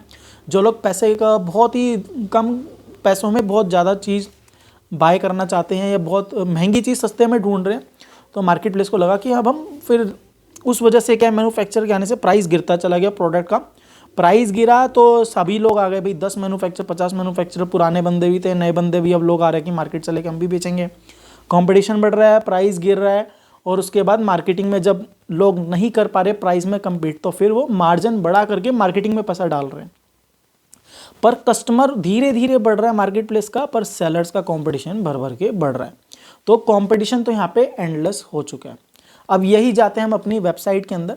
हमारी वेबसाइट पे देखो, हमारे को जैसे मैंने बोला कि कस्टमर पूरी दुनिया है, पर इतनी बड़ी ऑडियंस को टारगेट करने के लिए, लोगों को अवेयरनेस करने के लिए कंटेंट बनाना सफिशिएंट नहीं है। कंटेंट आपका 2 महीना 3 महीना चल जाएगा, आपने कंटेंट बनाया, थोड़े बहुत फॉलोअर्स आ गए, 5-10 हज़ार फॉलोअर्स आ गए, पर वो फॉलोअर्स ऐसे होते हैं कि जरूरी नहीं है आपसे खरीदे, वो सिर्फ आपका कंटेंट देखने के लिए या किसी और चीज़ के लिए, आप समझ रहे हो कि किसी पर्पस की वजह से आ रहा है, उनका मोटिव वहाँ पे शॉपिंग है ही नहीं, वो तो टाइम पास के लिए आ रहा है। उन्होंने देखी आपकी रील, आपने 2 बातें बोली, अच्छी लगी, आपको लाइक कर दिया, फॉलो कर दिया, आपको लगेगा मेरे फॉलोअर्स बढ़ रहे हैं, तो वहाँ पे चांस कम है कि वहाँ से कस्टमर कन्वर्ट हो। तो आपको पेड एड्स चलाना पड़ेगा, क्योंकि पेड एड्स में क्या होता है कि स्पेसिफिक टारगेटिंग होती है, प्राइस के ऊपर, इंटरेस्ट के ऊपर, एरिया के ऊपर, लोकेशन के ऊपर, तो वहाँ पे फिर पेड एड्स में जाना पड़ता है। और पेड एड्स पैसे लगते हैं, इन्वेस्टमेंट बहुत ज़्यादा लगता है, इतना ईजी नहीं है आपने वेबसाइट बनाई और कस्टमर पे ऐड चलाया, टारगेटिंग करा और ऑर्डर आने स्टार्ट हो गए, इतना ईजी नहीं है, क्योंकि बहुत मुश्किल है। क्योंकि जितना भी एडवर्टीजमेंट सेक्टर है डिजिटल वे में, वो सब चलता है एक इंटरेस्ट बेस पे, डेमोग्राफिक बेस पे, बिहेवियर के ऊपर। तो वहाँ पे एक टैग है कि इस टैग के अंदर, इस इंटरेस्ट के अंदर इतने लाख लोग आते हैं। अब आपको नहीं पता कि उतने लाख लोग में से आपका आइडियल बायर कौन सा है, तो आपको काफ़ी सारे लोगों तक दिखाना पड़ेगा, तब जाके हो सकता है एक आपका उसके अंदर कस्टमर का ऑर्डर आए। तो आपको पता नहीं है कि भैया इन 10 लाख लोगों में से मेरा कस्टमर कौन सा है, तो आपको धीरे धीरे वो भी ऐड जो है सिस्टम ही अपने अकॉर्डिंगली रन करता है। तो मेटा पे, गूगल पे ऑर्डर जनरेट करना इतना ईजी नहीं है, जबकि लीड जनरेट करना आसान है। ठीक है, तो ई कॉमर्स अपनी वेबसाइट पे रन करने के लिए बहुत ज़्यादा इन्वेस्टमेंट चाहिए, क्योंकि वहाँ पे कस्टमर को कन्विंस करना पड़ रहा है। और मार्केट प्लेस पे कस्टमर, क्योंकि मैंने जैसे पहले आपको बताया कि कस्टमर का बिहेवियर ही है परचेज करने वाला, तो वहाँ पे सिर्फ कस्टमर को ये बताना है कि तू हमसे बाय क्यों कर, उससे क्यों ना कर। तो वहाँ पे ऑलरेडी वो खरीदने आ रहा है, बस वहाँ पे ब्रांड्स के बीच में फाइट चल रहा है। अब बात करते हैं पैसों की। देखो, कंटेंट बना करके आप कस्टमर को, ट्रैफिक तो डाइवर्ट कर सकते हो। देखो, एक चीज़ समझने वाली बात है, बिजनेस पे आप चाहे मार्केट प्लेस करो, चाहे अपनी वेबसाइट करो, आपको प्लेटफॉर्म मिल गया अपने प्रोडक्ट को शोकेस करने का। अब आपको ये देखना है कि आपको पेड एड्स में पैसा डालना है या फिर मेहनत करके कंटेंट बनाना है। देखो, कंटेंट बनाने में मेहनत बहुत जाएगी, महीने निकल जाते हैं, पर ऑर्डर आएंगे गिनती की 2-4, 5, किस्मत अच्छी है तो दिन के 2 ऑर्डर भी आ गए, महीने के 40-50 ऑर्डर आ गए। अगर आपको लगे कि हाँ भैया मेरे लिए ये बिज़नेस सफिशिएंट है, जहाँ पे मेरा इन्वेस्टमेंट 1 रुपये का नहीं है, मेरे पास प्रोडक्ट मैं खरीद के लाया, प्रोडक्ट शोकेस किया, किसी ने इंक्वायरी प्लेस करी, पेमेंट कर दिया, या फिर मैंने अपना ऑर्डर अमेज़ोन के थ्रू डिलीवर करवा दिया। अमेज़ोन का मैं सिर्फ प्लेटफॉर्म यूज़ कर रहा हूँ फॉर सर्विस पर्पस की, अमेज़ोन का कमीशन दे दिया, कोई दिक्कत नहीं, शिपिंग के लिए पैसा दे दिया। अमेज़ोन का ट्रस्ट है, फ्लिपकार्ट का ट्रस्ट है, लोग जानते हैं, तो बोल दिया कि आप हमारा ये COD का फैसिलिटी है, यहाँ से ऑर्डर कर सकते हो। तो आप एज अ प्लेटफॉर्म उनका यूज़ कर रहे हो अपनी सर्विस फुलफिलमेंट के लिए, बाकी प्रोडक्ट आप ही का ही है, तो वहाँ पे आपने मार्जिन रख लिया। अगर आप कंटेंट क्रिएट करके ट्रैफिक बेच पा रहे हो, उधर अपने यूज़र को वहाँ से परचेज करवा पा रहे हो, दैट इज़ गुड, क्योंकि वो यूज़र आपका है, वहाँ पे आपने ऐड नहीं चलाया, आपने मेहनत करी है। तो या तो आप एड्स में पैसा डाल लो या तो आप मेहनत कर लो, पर मेहनत बहुत ज़्यादा करनी पड़ती है, एक्सट्रीमली लेवल हाई लेवल है। तो ये भी आसान नहीं है, कंटेंट क्रिएशन भी आसान नहीं है, टाइम और इसमें टाइम तो जाता ही जाता है और मेहनत बहुत ज़्यादा जाती है। तो अब बात करते हैं मार्केट प्लेस बिजनेस की आगे की, कि भैया ऑर्डर्स तो हमने देखे हैं भाई, बहुत सारी वीडियोस में बोलते हैं ऑर्गेनिक ऑर्डर आते हैं, ऑर्गेनिक ऑर्डर आते हैं, तो उसका भी बताओ भैया क्या है ऑर्गेनिक ऑर्डर का इतना सब कुछ। अभी जैसा मैंने आपको इतना लंबा चौड़ा 10 मिनट का भाषण दिया कि भैया देखो ऑर्गेनिक ऑर्डर आज की डेट में आना लगभग बहुत मुश्किल हो चुका है, क्योंकि कंपटीशन बहुत बढ़ गया है, मैन्युफैक्चरर भरे पड़े हैं जो कि प्राइस पे ही खेल रहे हैं, सिर्फ एक एक 2-2 रुपये के पीछे फाइट चल रही है, इसमें कैलकुलेशन कोई नहीं करता। उसके बाद दूसरा रीज़न सबसे बड़ा है मार्केटिंग एजेंसीज़, मार्केट प्लेसेस के ऊपर थर्ड पार्टी मार्केटिंग एजेंसीज़ की आज की डेट में भरमार है। बच्चे स्कूल से निकलते हैं और 4-5 यूट्यूब पे वीडियो देख लेते हैं, वो सोचते हैं अब हमको बिज़नेस का नॉलेज हो गया, 2-2 हज़ार रुपये महीना, 2,500 हज़ार रुपये महीना में कमिटमेंट कर देते हैं, अकाउंट ले लेते हैं, 4 वीडियो देखी यूट्यूब पे, प्रमोशन डाल दिया, ऐड चला दिया, डिस्काउंट दे दिया, 499 वाला प्रोडक्ट सीधा 299 पे ले आते हैं, 30% का डिस्काउंट दे दिया, सेलर को 20-30 ऑर्डर आते हैं, सेलर खुश हो जाता है, पर वो जब लास्ट में प्रॉफिट एंड लॉस निकालते हैं तो वो लॉस में रहता है। तो ये चल रहा है आज की डेट में मार्केटिंग एजेंसीज और छोटे मोटे स्कूल के बच्चों के द्वारा फैलाया गया रायता। इस रायते की वजह से लोगों का विश्वास उठ चुका है, क्योंकि लोग अब काम ही ऐसा कर रहे हैं भैया, लोगों को डुबा रहे हैं, क्योंकि बिजनेस का नॉलेज होना चाहिए। अगर आप किसी को अपना अकाउंट देते हो, किसी भी थर्ड पार्टी एजेंसी से काम कराते हो, तो भैया उससे पहले पूछना आपको कि भैया आपको बिजनेस का नॉलेज है कि नहीं है और मार्केटिंग का नॉलेज है कि नहीं है, क्योंकि ये प्रॉपर एक बिजनेस चल रहा है। यहाँ पे कोई वो नहीं चल रहा कि हमने बटन दबाया और ऑर्डर आने स्टार्ट हो गया, ऐसा कुछ नहीं है। यहाँ पे प्रॉपर कंपटीशन है, प्रॉपर एक बिजनेस रन हो रहा है मार्केट प्लेस में। तो सामने वाले को, जो भी आपका कंपनी है, जिस भी एजेंसी से काम कर रहा है, उसको बेसिक नॉलेज होना चाहिए मार्केटिंग का, बेसिक नॉलेज होना चाहिए बिजनेस का और प्राइसिंग स्ट्रेटेजी का। अगर नहीं है तो भैया ऐसी किसी एजेंसी को भी 2-3 हज़ार मत दे देना जिसने एम्प्लॉय बिठा रखे हैं 15-15, 20-20 दिन की ट्रेनिंग पे, और वो आपके अकाउंट पे ऑर्डर ग्रो की गारंटी दे रहे कि 50 ऑर्डर आ जाएंगे, 100 ऑर्डर आ जाएंगे। वो मैंने बता दिया कुछ नहीं करते, प्रमोशन में डाल दिया, 20% डिस्काउंट दे दिया, वो 499 वाला प्रोडक्ट 20% नीचे आ गया, 1,000 रुपये की ऐड चलाई, 100 रुपये का कूपन डाल दिया, प्राइस नीचे गिरा दिया। सिर्फ प्राइस के ऊपर गेम होता है, मार्केट में कंपटीशन करने में पैसा जाता है। दूसरी चीज़ है एजेंसीज तो हो गई, चलो अब थर्ड बात आती है लोगों के पास लैक ऑफ इन्वेस्टमेंट। अब जिस तरह मैंने बोला कंपटीशन बहुत ज़्यादा है, तो ऑर्गेनिक ऑर्डर बहुत कम आ रहा है, क्योंकि या तो प्राइस पे आ रहा है या फिर आपको मार्केटिंग की साइड जाना पड़ेगा। तो हम ये देखते हैं कि सामने वाले के 50 ऑर्डर 100 ऑर्डर दिन के आ रहे हैं, 50-100 ऑर्डर दिन के सामने वाला दिखा रहा है, वीडियो में क्लेम कर रहा है भैया 50-100 ऑर्डर उसके आ रहे हैं, तो हम भी खुश हो जाते हैं कि भैया हमारे भी ऑर्डर आ सकते हैं, हमारे को प्रोडक्ट ही तो डालना है, और क्या ही है। नहीं, ऐसा नहीं है। देखो हमारे जैसे हज़ारों लोग हैं, हज़ारों सप्लायर हैं, मैन्युफैक्चरर, होलसेलर, रिटेलर, जैसे मैंने बोला कि ये ओपन प्लेटफॉर्म होते हैं market place, Amazon, Flipkart, Myntra, Ajio, Myntra, Tata Neu, और भरे पड़े हैं, बहुत सारे हैं, 30, 40, 50 प्लेटफॉर्म है, आपने आधों के नाम भी नहीं सुने होंगे। भरे पड़े प्लेटफॉर्म है, रोज़ नए नए निकल रहे हैं, नए नए सेलर्स जोड़ रहे हैं, मार्केटिंग कर रहे हैं। तो यहाँ पे होता क्या है, बहुत सारे सेलर्स हैं, बायर तो लिमिटेड ही हैं भाई, बायर तो लिमिटेड है। अब यहाँ पे क्या है, एक पेज पे जिस तरह आप देखोगे तो 40 से 50 प्रोडक्ट आते हैं, कस्टमर ज़्यादा है तो 2-3 पेज तक देखते हैं, 4 पेज 5 पेज तक, तो 50-50 मल्टीप्लाई करेंगे तो 250 प्रोडक्ट कस्टमर ने देखे। उसमें से आधे स्लॉट होते हैं ऐड के, तो 250 में आधे काट दिए, तो 125 ऑर्गेनिक लिस्टिंग हो गई, 125 हमारी एड्स की लिस्टिंग हो गई, 200 मान लो, लगभग 200 ओरिजिनल, 50 एड्स की स्लॉट हो गए जो बार बार रिपीट हो रहे हैं। तो एड्स क्या करता है, हमारे को एड्स चलाना ज़रूरी है, क्योंकि 1 लाख 2 लाख लिस्टिंग है एक प्रोडक्ट की जो कस्टमर ढूंढ रहा है, कस्टमर सिर्फ 200 प्रोडक्ट देख रहा है, तो 1 लाख में से 200 काट दिए तो कितने हो गए हमारे, 99,800 प्रोडक्ट्स छोड़ दिए, सिर्फ 200 प्रोडक्ट ही बिके जा रहे हैं। 1 लाख लिस्टिंग पड़ी है, वो कस्टमर को दिख ही नहीं रही, जब तक दिखेगा नहीं तब तक खरीदेगा नहीं। अब उनको दिखाने के लिए आपके पास इन्वेस्टमेंट होना चाहिए। तो वही बात है कि मार्केट प्लेस पे आज की डेट में या तो आप प्राइस नीचे करके खेल सकते हो, क्योंकि 2 ही रीज़न पे आपका प्रोडक्ट ऊपर आता है, या तो आपका प्राइस बहुत सस्ता हो, या फिर आप कोई ऐसी डील दे रहे हो, मतलब एक अगर सपोज करो ये सीज़र है, सीज़र का मार्केट रेट 299 है, मैंने इसको डाल दिया 199 में, तो मैंने प्राइस नीचे कर दिया।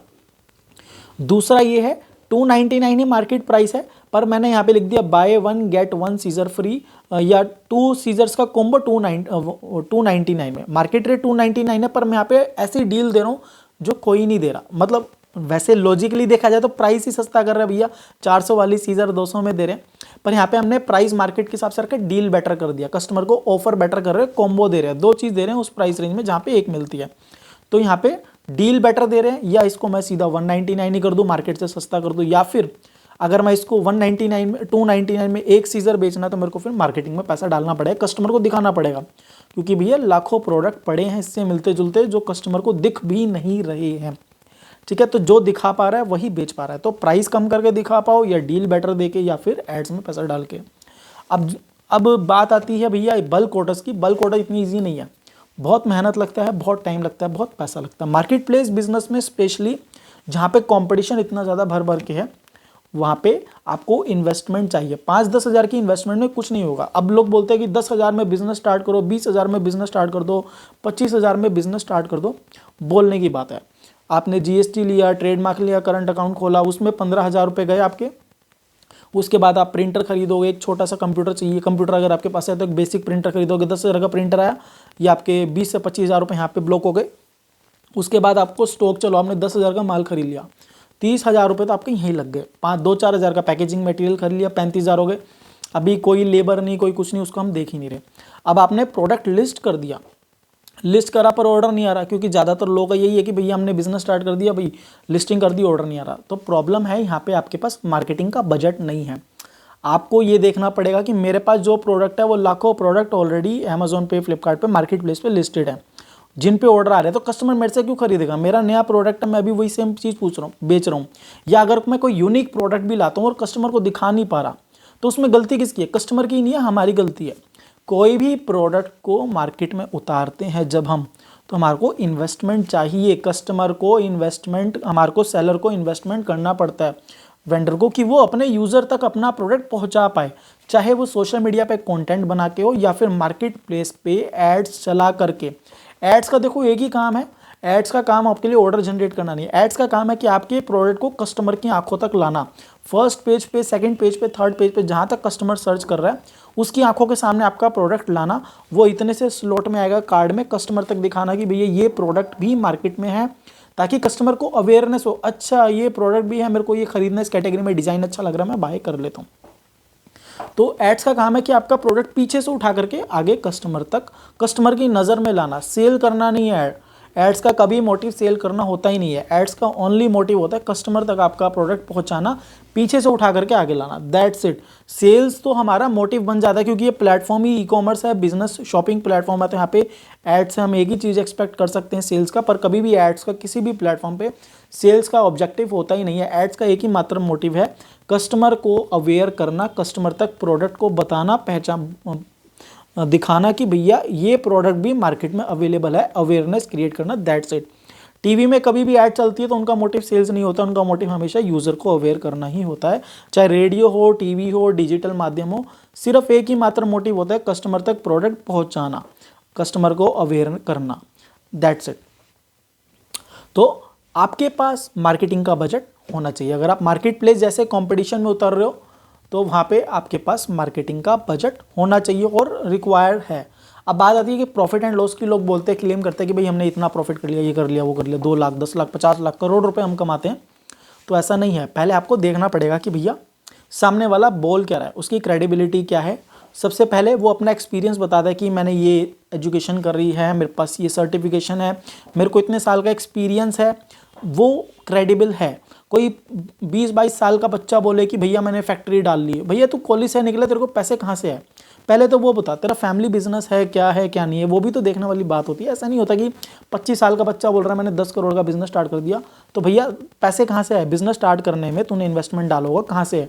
ऐसा तो है नहीं कि बैंक के पास गया, तूने कॉलेज से निकलते कि भैया मेरे को 10 लाख का लोन दे दो। बैंक ऐसे तो लोन देता नहीं किसी को, या किसी से पैसे मांग लिए, किसी ने ऐसे आंख बंद करके पैसे तो दिए नहीं। इन्वेस्टमेंट रेस कर रहा है ना, इन्वेस्टमेंट कहाँ से रेस कर रहा है? फैमिली से, फ्रेंड्स तो देने वाले नहीं है, ठीक है, फैमिली से या कहीं से इन्वेस्टमेंट रेस कर रहा है, तो वो किसी बेसिस पे करा होगा ना। ऐसा नहीं है कि एक ही दिन में करोड़ों रुपए का बिजनेस खड़ा कर लिया। या फिर आपका फैमिली बैकग्राउंड ही बिजनेस है, मतलब फादर बिजनेस में है या मदर है, चाचा ताऊ, फैमिली में किसी का बिजनेस चल रहा है, आपने उनके साथ ज्वाइन करा है, उनके नीचे सीख रहे हो, उनके साथ अपना अपना कर रहे हो, तो वहाँ पे आप प्रोडक्ट सोर्स मिल रहा है। अब आपके पास मैन्युफैक्चरर पीछे पावर है, तो आप प्राइस पे खेल सकते हो, क्वालिटी पे खेल सकते हो, वो सारी चीज़ें मैटर करती है। तो ऐसे कोई भी वीडियो देख के 20-22 साल का जो बच्चा, 25 साल का बच्चा बोल दे, टीनेजर बोल दे कि मैंने करोड़ों रुपए का बिजनेस कर लिया, मेरे 10 लाख का सेल है, एक दिन का 50 लाख का सेल है, ये पहले देखो कि भैया बैकग्राउंड क्या है, फैमिली बैकग्राउंड, बिजनेस है, उसको एक्सपीरियंस, क्योंकि 2-4 साल के अंदर एक्सपीरियंस में कोई इतना बड़ा नहीं खेल सकता जब तक आपके पास इन्वेस्टमेंट बहुत ज़्यादा ना हो, या फिर आपके पीछे कोई सीनियर ना हो जिसको बहुत अच्छा खासा एक्सपीरियंस ना हो। क्योंकि बिजनेस खड़ा करना आज की डेट में, स्टार्टअप चलाना इतना आसान नहीं है विदाउट एनी एक्सपीरियंस। बिना एक्सपीरियंस का स्टार्टअप पैसे में आग लगाने वाली बात होती है और कुछ नहीं होता, ठीक है। तो आपको ये देखना पड़ेगा। ऐसे किसी भी बच्चे की वीडियो में देख के मत बोल देना कि 1 करोड़ 3 महीने का चैलेंज, 1 करोड़ 1 महीने का चैलेंज, मेरे ये कार का चैलेंज, वो कार का चैलेंज ई कॉमर्स में। वो सब बकवास है, वो सिर्फ आपका क्लिक बेट के लिए है, आपकी आई बॉल अट्रैक्ट करने के लिए, और कुछ नहीं है। आपके सिर्फ व्यूज़ लेने के, कंटेंट के चक्कर में, और कुछ नहीं है। आपको हमेशा ध्यान रखना है कि भैया जो आप जिसको फॉलो कर रहे हो, जिसको देख रहे हो, वो कंटेंट बना रहा है, उसका एक्सपीरियंस होना चाहिए, उसको नॉलेज होना चाहिए। चाहे वो खुद बिजनेस ना कर रहा हो, सिर्फ नॉलेज दे रहा हो, तब भी उसके पास इतना एक्सपीरियंस या उसकी एजुकेशन होनी चाहिए कि उसको मार्केटिंग या बिजनेस की नॉलेज होनी चाहिए, तभी वो कंटेंट बना करके उसी को फॉलो करो। ऐसे किसी भी बच्चे को फॉलो मत करो, 25-20 साल के बच्चे को, भैया जो बोले कि भैया मैंने 2 साल में करोड़ों रुपए का बिजनेस स्टार्ट कर दिया, वो सब बकवास है। या फिर अगर करा है तो उसके पीछे कोई सपोर्ट होगा जो आपके पास नहीं है, ठीक है। तो ये चीज़ मैटर करती है। अगर आपके फैमिली में किसी की मैन्युफैक्चरिंग है और आप उनके साथ ज्वाइन करते हो बिजनेस, तो आपको ना प्रोडक्शन की टेंशन लेनी, ना सप्लाइंग की प्रॉब्लम लेनी, क्योंकि उनके पास एक ऑफलाइन सप्लाई चेन ऑलरेडी है, जो कि ई कॉमर्स में बहुत मैटर करता है। अगर आपके पास ऑफलाइन नहीं है तो आपको ऑनलाइन बेस पे प्रॉफिट निकालना बहुत मुश्किल है। दूसरी बात, ई कॉमर्स एक लॉन्ग टर्म बिजनेस है, आपको लंबा गेम खेलना पड़ेगा, क्योंकि स्टार्टिंग में इन्वेस्टमेंट जाएगा।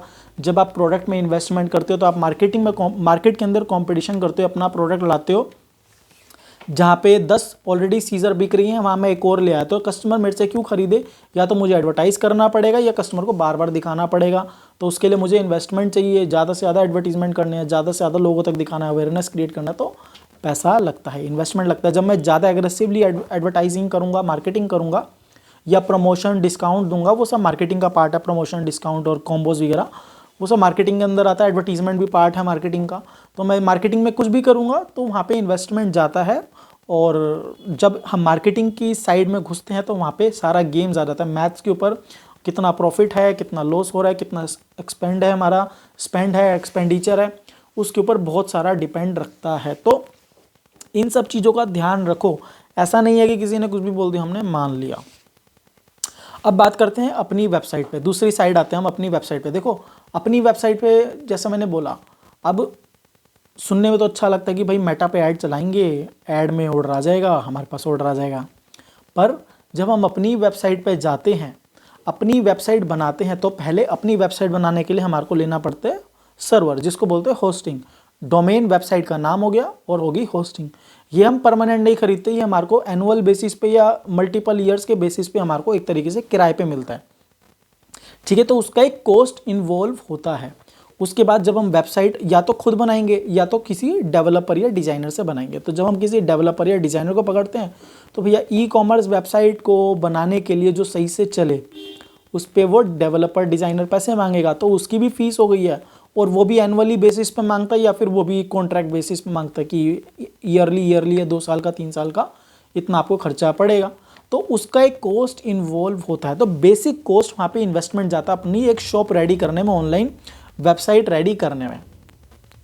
अब चलो वेबसाइट रेडी हो गई, हमने प्रोडक्ट डाल दिया। अब सबसे बड़ी प्रॉब्लम क्या आती है? कस्टमर को अवेयर करना। आपने कंटेंट बना लिया 2000 views, 10,000 views, 50,000 views, 1 lakh views. Views कोई बड़ी बात नहीं है, प्रॉब्लम है जो 50,000 व्यूज़ आ रहे हैं उसमें से बंदे कितने जा रहे हैं आपकी वेबसाइट पर, कितने लोग खरीद रहे हैं। तो वो ईजी नहीं है, क्योंकि व्यूज़ तो कंटेंट पे इजीली आ जाता है, पर उसको कन्वर्ट करना यूज़र को एज अ कस्टमर में वो बहुत डिफ़िकल्ट जॉब है। अच्छे लोग नहीं कर पाते हैं। तो वहाँ पे फिर हमारे को सहारा लेना पड़ता है पेड एडवर्टीजमेंट का।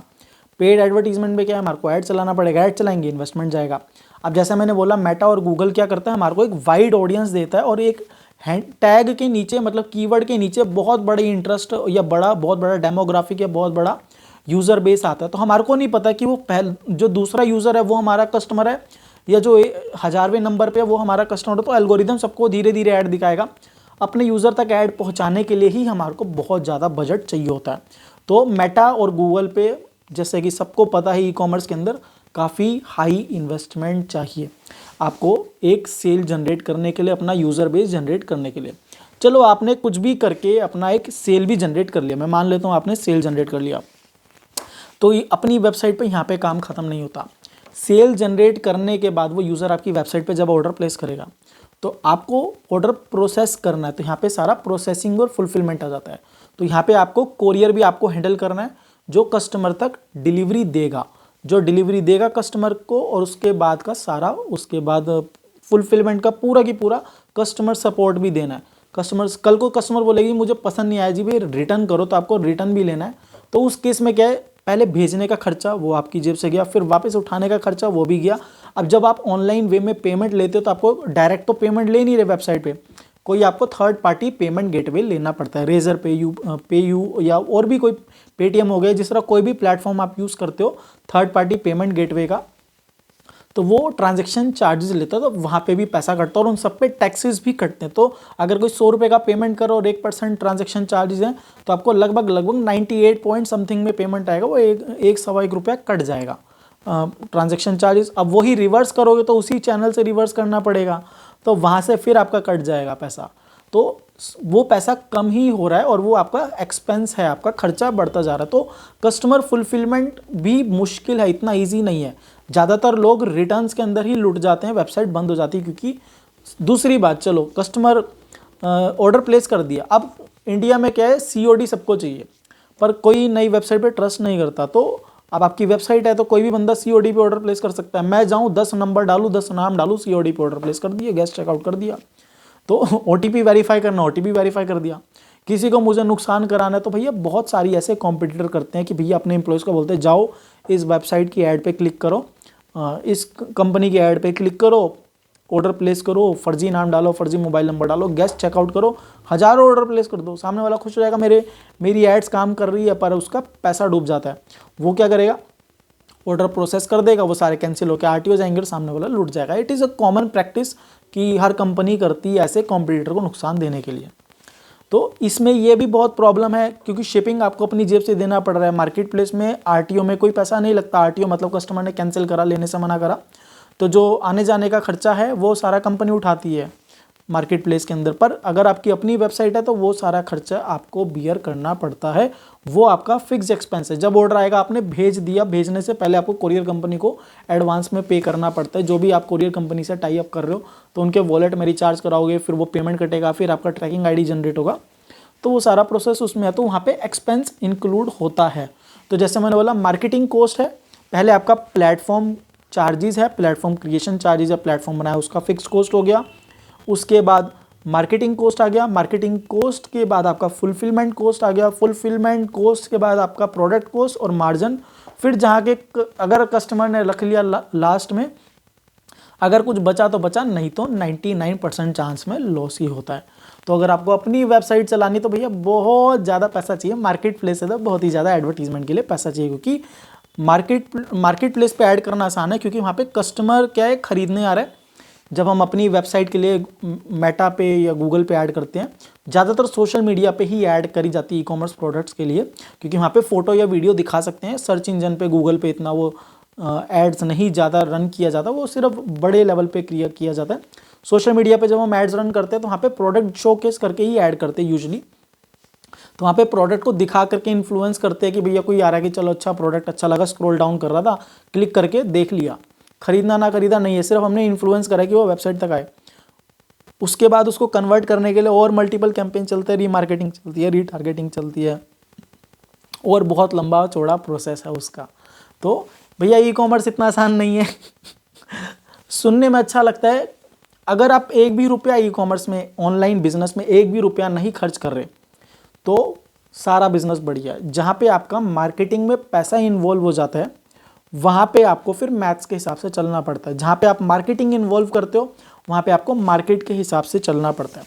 मार्केट के हिसाब से दो ही लोग नहीं चल सकते हैं, या तो जो बहुत ज़्यादा जिनके पास मार्केटिंग के लिए पैसा हो, या फिर जो बहुत ही बड़े मैन्युफैक्चरर हो, या जिनके पास प्राइस कंट्रोल करने को, जो प्राइस पे खेल सकते हैं। अगर भाई लोग आप लोग मैन्युफैक्चरर नहीं हो तो आपको ये सारी चीज़ें पता होनी चाहिए। ऐसा नहीं है कि कोई वीडियो देखी और आप मोटिवेट हो गए, आपने बेचना स्टार्ट कर दिया। तो भाई लोग मेरे ख्याल से मैंने लगभग इस व्लॉग में बहुत डिटेल में सब कुछ बताया। पॉजिटिव साइड भी बताइए स्टार्टिंग में कि क्यों करें, क्योंकि आपका ऑडियंस बहुत बड़ा है, आपके पास अपॉर्चुनिटी बहुत सारी है, आप प्रोडक्ट इजीली शोकेस कर सकते हो। चाहे ऑनलाइन में आप प्रोडक्ट बेचो या सर्विस बेचो, कुछ भी बेच सकते हो। बहुत सारे प्लेटफॉर्म है, मार्केट प्लेस हो गया, सोशल मीडिया हो गया, आपकी अपनी वेबसाइट हो गई। उसके बाद कॉइन का दूसरा साइड भी मैंने बताया है कि इसमें खर्चा जब आता है तो कितना इन्वॉल्व होता है, कंपटीशन क्या है। आप भी नहीं हो अकेले, हज़ारों लोग बहुत सारे हैं। जब इसको बिजनेस को ग्रो करना है तो बहुत पैसा लगता है। दूसरा रीज़न यही है कि 99% स्टार्टअप फेल इसीलिए होते हैं due to lack of marketing. क्योंकि मार्केटिंग में आज की डेट में अगर आप स्टार्टअप की साइड जा रहे हो तो आपको बहुत वाइड ऑडियंस को कैटर करना है, जहाँ पे मार्केट प्लेस भी है, आपकी वेबसाइट भी है, सोशल मीडिया भी है, छोटे छोटे माइक्रो सेलर्स भी हैं। तो आपको सबको चीरते हुए आगे बढ़ना है और सबका ऑडियंस अपने साथ लेके चलना और सबको अपना प्रोडक्ट शोकेस करके बेचना है। तो जब आपका विजन इतना बड़ा, इतने बड़े सेगमेंट में आप घुसते हो जहाँ पे कंपटीशन हर कदम पे है, तो आपको बहुत सारे फंड्स की रिक्वायरमेंट है। इसीलिए 100 में से 99 स्टार्टअप्स फेल हो जाते हैं, क्योंकि वो घुसते तो पूरे जोश के साथ हैं, मेहनत पूरी करते हैं, पर थोड़े टाइम बाद फंड्स कम पड़ना स्टार्ट हो जाता है, क्योंकि इसके अंदर प्रॉफिट निकालना बड़ा मुश्किल है।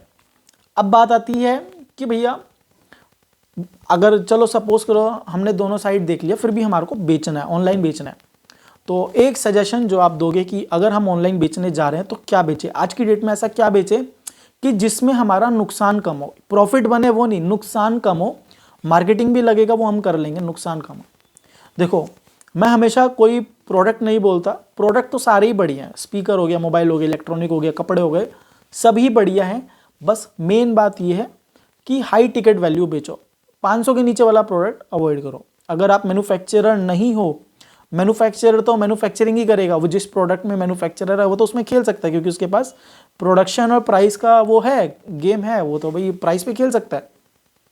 थोड़ी सी मार्केटिंग में वो प्राइस पे ज़्यादा ऑर्डर जनरेट करके थोड़े टाइम बाद 4-6 महीने बाद कुछ % मार्जिन निकाल लेगा। पर आपके पास मैन्युफैक्चरिंग नहीं है, आपके पास लिमिटेड फंड्स हैं, तो आप कम नुकसान हो उसके लिए एक ही काम कर सकते हो, हाई टिकट वैल्यू वाले प्रोडक्ट में जाओ। हाई टिकट वैल्यू मतलब 500 के ऊपर वाले, 749 से 2000 तक के प्रोडक्ट रेंज जो रिटेल में बिकते हैं उसके अंदर जाओ। अब आप बोलोगे ऐसे कौन से प्रोडक्ट है, तो प्रोडक्ट रिसर्च आपको करना है। मैं आपको बता देता हूँ, हर कैटेगरी के अंदर हाई टिकट वैल्यू प्रोडक्ट होते हैं। बस आपको अमेज़ॉन फ्लिपकार्ट पे जाके वहाँ पे प्राइस का फ़िल्टर लगाना है आपको बहुत सारे प्रोडक्ट मिल जाएंगे, उनका परचेज प्राइस चेक करो कितना होलसेल में 200, 250, 300 है, और रिटेल प्राइस देखो कि रिटेल में यहाँ पे 1200, 1500, 1500 में बिक रहा है, तो आपको पता चलेगा हाई टिकट प्राइस। क्योंकि मार्केटिंग का बजट आपके पास 50 रुपये वाले मार्जिन में भी 1 लाख है और 500 वाले मार्जिन में भी 1 लाख रुपये है। तो समझदारी किस में है कि 1000 ऑर्डर भेज के नुकसान उठाया जाए या 100 ऑर्डर भेज के कम नुकसान उठाया जाए स्टार्टिंग में, अगर आप मैन्युफैक्चरर नहीं हो। तो भाई लोग मेरे ख्याल से 1 घंटे का वीडियो हो गया पूरा ई कॉमर्स का। तो अगर आप 2026 में अभी 9 बज रहे हैं, 10, 11, 12, 3, सवा 3 घंटे बाद अगर आप ई कॉमर्स करने का कदम उठाओगे तो इन बातों का ध्यान रखना। जब तक आप मार्केटिंग में 1 रुपया नहीं डाल रहे, कंटेंट बना रहे हो, जहाँ जेब से 1 रुपया नहीं इन्वेस्टमेंट हो रहा मार्केटिंग के नाम पे, एडवर्टीजमेंट के नाम पे, तब तक आपका बिजनेस बहुत बढ़िया है। जहाँ पे पैसा इन्वेस्टमेंट एडवर्टीजमेंट में जाओगे तो वहाँ पे आपको मार्केट में कंपटीशन खेलना पड़ेगा, या फिर आपको सारी चीज़ों का ध्यान रख के चेक एंड बैलेंस करके चलना पड़ेगा। पर जहाँ पे इन्वेस्टमेंट होती है वहाँ पे फिर आपका मैथ्स, ROI, नॉलेज थोड़ा सा आपको लेना पड़ेगा, या फिर किसी का सपोर्ट लेना पड़ेगा। तो भाई लोग ऐसी कोई वीडियो भी देख के इन्फ्लुएंस मत हो जाना, भाई लोग, बहन लोग, ब्रदर सिस्टर, कि ऐसी कोई भी वीडियो देख के इन्फ्लुएंस मत हो जाना जो आपको शॉर्ट टर्म के लिए बहुत खुशी दे, कि भाई एक जोश दे। दोनों साइड देखना और अपना देखना कि भाई मैं कोई प्रोडक्ट मार्केट में उतार रहा हूँ तो उसके लिए मुझे फंड्स तो चाहिए, बिना फंड्स के कुछ नहीं हो सकता। या तो ये बोलो कि मैं इतना कंटेंट बनाऊंगा कि मेरे को पेड मार्केटिंग करने की ज़रूरत ना हो, मैं रोज़ कंटेंट बनाऊंगा, हर प्लेटफॉर्म पे सोशली एक्टिव रहूँगा, इतना टाइम इसको दूंगा, पर वहाँ पे ऑर्डर कम आते हैं, पर मेहनत बहुत ज़्यादा है। तो पैसा बचेगा, खुशी होगी कि मेरे महीने में 15-20 ऑर्डर आए हैं, सब ऑर्डर में 200-250 रुपये का मार्जिन था, तो मैंने 5 से 8 हज़ार रुपये कमा लिए। पर खुशी बहुत होगी क्योंकि मेहनत बहुत ज़्यादा करी है। पर क्या आप उस खुशी के लिए इतनी मेहनत जस्टिफाइड है नहीं, वो आपको देखना है। या फिर आप जब अपनी वेबसाइट के थ्रू या प्रॉपर ई कॉमर्स में घुसते हो, मार्केट प्लेस बिजनेस में घुसते हो, तो वहाँ पे फंड्स की रिक्वायरमेंट रहती है। तो ये चीज़ों का आपको ध्यान रखना है, क्योंकि आप मार्केट में कंपटीशन खेलने आ रहे हो। तो कंपटीशन खेलोगे तो फंड्स के बिना तो भैया कंपटीशन हो नहीं सकता। या फिर आप अपना मैन्युफैक्चरिंग करो, या फिर सबसे बेस्ट है लिमिटेड फंड्स है ना, तो जो प्रोडक्ट ला रहे हो पहले उसको ऑफलाइन बेचने का ट्राई करो, ऑफलाइन ही बेचो।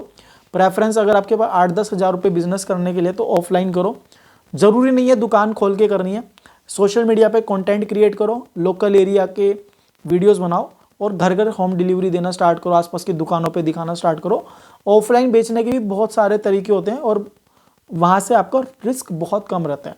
तो ऑफलाइन डिस्ट्रीब्यूशन नेटवर्क बनाना बहुत ज़रूरी है, ऑफलाइन नेटवर्क बनाना आज की डेट में बहुत ज़रूरी है। हर ई कॉमर्स ब्रांड, हर डिजिटल ब्रांड का main primary source of income जो है वो ऑफलाइन डिस्ट्रीब्यूशन ही है, क्योंकि उनको पता है कि ऑनलाइन में इतना हैवीली मार्केटिंग में इन्वेस्टमेंट आता है कि वहाँ पे रिटर्न निकलने में 6 से 8 महीना लग जाएंगे। तो वो मैक्सिमम एक टाइम के बाद अपना बजट जो काट करके ऑनलाइन का ऑफलाइन डिस्ट्रीब्यूशन में डालते हैं, क्योंकि वहाँ पे उनको पता है कि मेरे को अगर 5% का भी मार्जिन मिल रहा था, वो मेरा पैसा खड़ा है, उसमें मेरे को ना रिटर्न का कॉस्ट ना मार्केटिंग इतना जा रहा, कुछ नहीं जा रहा, फ्लैट 5%, 4%, 3% मार्जिन मिलता है। तो वहाँ पे आपका इतना ज़्यादा रिस्क है नहीं प्रोडक्ट में। तो ऑफलाइन डिस्ट्रीब्यूशन हर ब्रांड करता है और आपको भी करना चाहिए। 50-50 रखो, अगर आपको करना है तो ऑनलाइन और ऑफलाइन को 50-50 दो पार्ट में डिवाइड करो और उसके हिसाब से अपनी स्ट्रैटेजी बनाओ। तो आप लोगों का भाई और कोई भी क्वेश्चन हो तो भाई कमेंट कर सकते हो। और 1 घंटे का व्लॉग हो गया तो फास्ट फॉरवर्ड कर लेना, अब तो एंड ही हो गया, अब क्या फास्ट फॉरवर्ड करोगे। तो भाई लोग अगर आपका कोई भी क्वेश्चन हो तो कमेंट ज़रूर करना, वीडियो पसंद आए तो लाइक ज़रूर देना, और नहीं पसंद आए तो कमेंट कर देना भैया क्या पसंद नहीं आया, या मेरे से कुछ छूट गया तो वो भी आप डाल सकते हो कि भैया आपने ये नहीं बताया। और अगर 2026 में आप ऑनलाइन बिजनेस कर रहे हो तो भैया ये आपके लिए बहुत ज़रूरी है, इन सारी बातों का ध्यान रखना, हर चीज़ के लिए आपको ध्यान रख के चलना चाहिए। और हाई रिस्की बिजनेस है, इन्वेस्टमेंट बहुत ज़्यादा जाता है, अगर आप मार्केटिंग में जाओगे तो इन्वेस्टमेंट जाएगा, नहीं तो मेहनत बहुत ज़्यादा जाएगी। तो इसमें बिजनेस को बिजनेस की तरह ही लेके चलो, ये गेम नहीं है कि हमने प्रोडक्ट लिस्ट करो और हज़ारों ऑर्डर आने स्टार्ट हो गए। Specially on market place business और अपना पर्सनल ई कॉमर्स स्टोर, बोलने में आसान है पर चलाने में हालत ख़राब हो जाती है, बैंड बज जाती है। तो सोच समझ के करना, दोनों साइड थे, क्यों करना चाहिए क्यों नहीं करना चाहिए, क्या रिस्क है, किन चीज़ों का ध्यान रखें, मैंने इस 1 घंटे की वीडियो में पूरा कवर कर दिया, एवरीथिंग ऑन ई कॉमर्स। तो भाई लोग एक लाइक तो ज़रूर देना अगर आपको वीडियो लगे कि भाई कुछ ढंग का बताया तो, और कमेंट ज़रूर करो, हाइप दबा दोगे तो भाई बहुत ही बढ़िया, और 2-4 लोगों तक पहुँच जाएगा, वो भी थोड़ा सा अवेयर हो जाएंगे कि क्या करना है, नेक्स्ट स्टेप क्या लेना। और आपको न्यू ईयर की बहुत बहुत शुभकामनाएं, नए साल की बहुत बहुत शुभकामनाएं। Wishing you a very happy new year. वैसे तो 26 में तो दुनिया खत्म है। Bye bye.